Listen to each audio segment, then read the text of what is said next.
You need a good library. Shof got me started on my library. Here's one of the books he recommended. Think and Grow Rich by Napoleon Hill. Think and Grow Rich. Shof said to me, doesn't that book and title intrigue you? Think and Grow Rich. Don't you have to read that book? Think and Grow Rich. I said, yes, sir. By Napoleon Hill. I went and found that book in a used bookstore. That's where I had to start. In a used bookstore. I paid less than 50 cents for it. I've still got it. It's one of the rare hardback covers. Think and Grow Rich by Napoleon Hill. Wow, Shof was right. Get a library started. It'll change your life. Any home over $200,000 has got a library. Why do you suppose that is? Wouldn't that make you curious? How come every home over $200,000 has got a library? Does that tell you something? Does that educate you at all? You say, well, I can't afford a $200,000 home. It doesn't matter what size home. Take your present apartment, clean out a closet, call it your library, and start acting intelligent. And start this process like I did. Start developing a library. Here's what your library needs to show: that you're a serious student of health and life, spirituality, culture, uniqueness, sophistication, economics, prosperity, productivity, sales, management, skills, values of all kinds. Let your library show you're a serious student. Don't be casual in learning. Don't be lazy in learning. Information is the key. Okay. Learning is the beginning of wealth. Learning is the beginning of health. Learning is the beginning of prosperity. Learning is the beginning of democracy, the beginning of freedom. All values, all virtues start with the learning process. So don't be lazy in learning. Don't be lazy in gathering the library that'll teach you and instruct you. And I got that book, Think and Grow Rich. Some of the ideas in that book inspired me no end, helped me to change my life. Now, it's got some weird stuff in it. You know, it's got some weird stuff. Napoleon was weird, so you gotta separate out a little of this weird stuff. But you can do that. You can separate out the weird stuff, okay? Unless you're weird, just do the weird stuff. Anyway, remember, don't be a follower, be a student. That's the key to all books. Don't be a follower, be a student. Okay. Another book he recommended. Help Me Become Financially Independent. We're going to cover that before we finish this afternoon. The book was entitled The Richest Man in Babylon. The Richest Man in Babylon by George Clason, C-L-A-S-O-N. This little book, The Richest Man in Babylon, I use it as a textbook teaching teenagers how to be rich by 40, living in America, 35 if you're extra bright, much sooner if you find a unique opportunity. I got rich by the time I was 31, didn't wait till 35. If you find a unique opportunity. So we'll get into that after we come back from our next break. Richest Man in Babylon. Get your library started. Here are some key sections to put in your library called mental food. In fact, we call it food for thought. It's so important to nourish the mind, not just the body, but nourish the mind. Key phrase. Now it needs to be well balanced. You can't live on mental candy. Somebody says, well, I just read this positive stuff. That's too second grade. You've got to get out of second grade. You can't just be inspired. You've got to be taught. You can't just be inspired. You've got to be educated. Key. Here's a good book. It's called How to Read a Book. Good title. How to Read a Book by Mortimer Adler.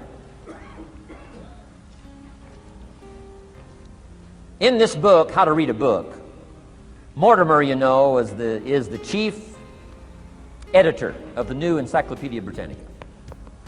A good set of books, right, to have in your library.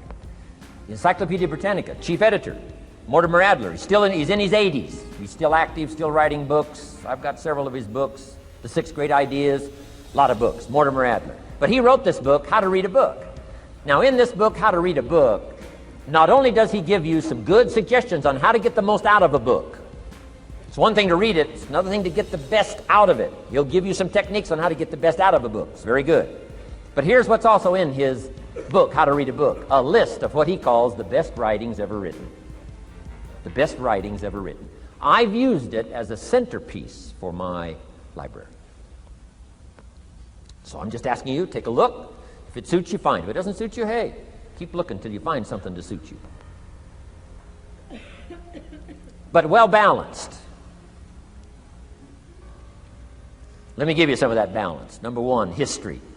We've all got to have a sense of history. American history, national history, international history, family history, political history. We all need a sense of history. Shortest history lesson, opportunity mixed with difficulty. No matter how far back you go, 1,000 years ago, 2,000 years ago, 3,000, 4,000 years ago, I'm telling you, it all reads the same. Once you understand the thread that it isn't going to change, then what's going to change for my life? Answer, looks like I'm going to have to change.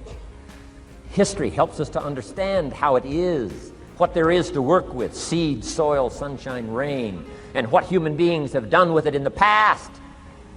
And how many of them have, like I did by age 25, they have messed up. That's what history's for. Be a good student of history. Here's a good book, Lessons of History by Durant. Lessons of History by Durant. This little book is only 100 pages, but I'm telling you, it's so well written, you'll be intrigued, as I was. This little book, Lessons of History by Durant.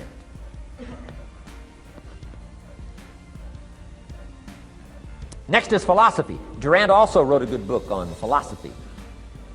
The Story of Philosophy. It's got a good rundown of the key philosophers of the last several hundred years, what they taught and some of the lives they lived. You might find it a little difficult, but hey, you can't just read the easy stuff. Key phrase to add here in parentheses, don't just read the easy stuff. You won't grow. You won't change. You won't develop. Tackle the more difficult stuff.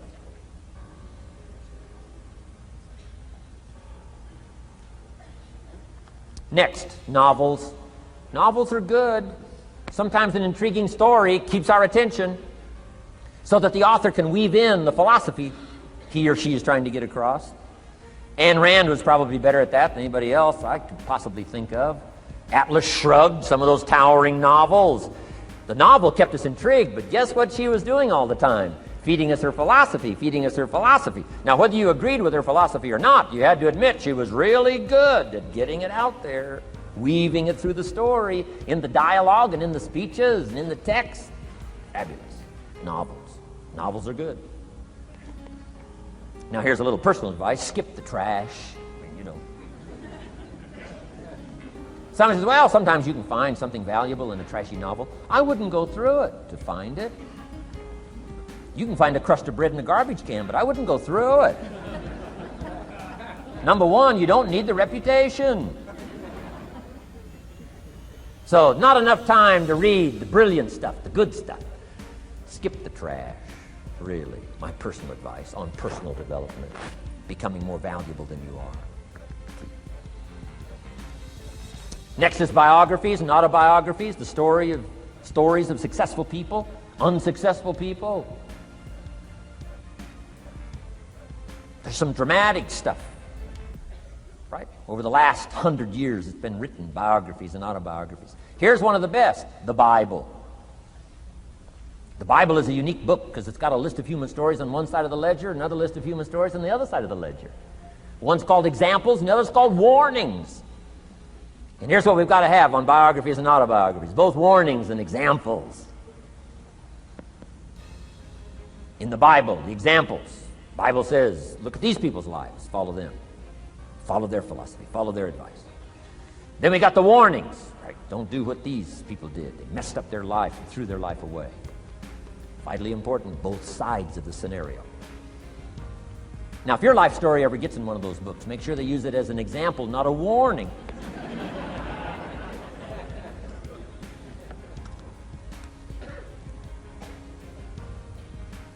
Also, we need balance, both sides, balance, good and evil, biographies, autobiographies.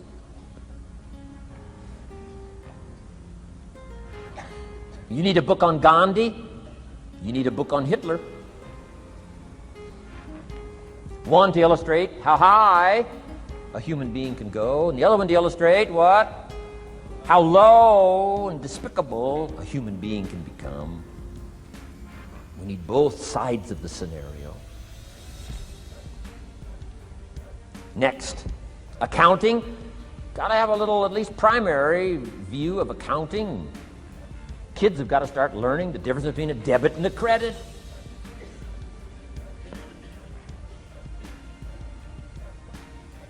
Next is law. We all need, right, a little bit. You don't have to be a lawyer, but you got to know contracts, what to sign, what not to sign, backups, good advice, how to be safe rather than sorry. All of us need a little law, not a lawyer, but a little law, especially these complicated days. Everything's in court these days. I learned this the hard way. Company wanted to borrow money a long time ago, up in Canada. Company wanted to borrow some money. The bank said, well, yes, we will loan the company the money if Mr. Rohn will sign personally. And I wanted to play hero, and I knew the company could pay it back. $250,000. So I signed. No problem. Sure enough, within less than a year, they paid it all back. $250,000. I am now a hero.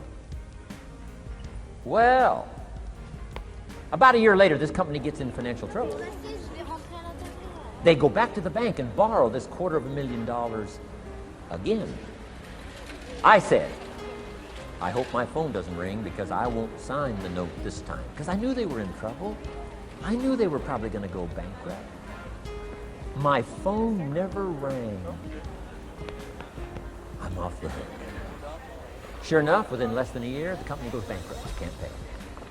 But I get this letter from the bank saying, Dear Mr. Rohn, since the company cannot perform its obligation and pay this $250,000, and since we have here your personal guarantee, would you please send us your check for $250,000? I said, hey, hold it. There must be some mistake here. I signed that first note, and they paid it all back. I wouldn't have signed the second note. I didn't sign the second note. Well, what I didn't know I had originally signed was a continuing guarantee. So now I know what the word continuing means.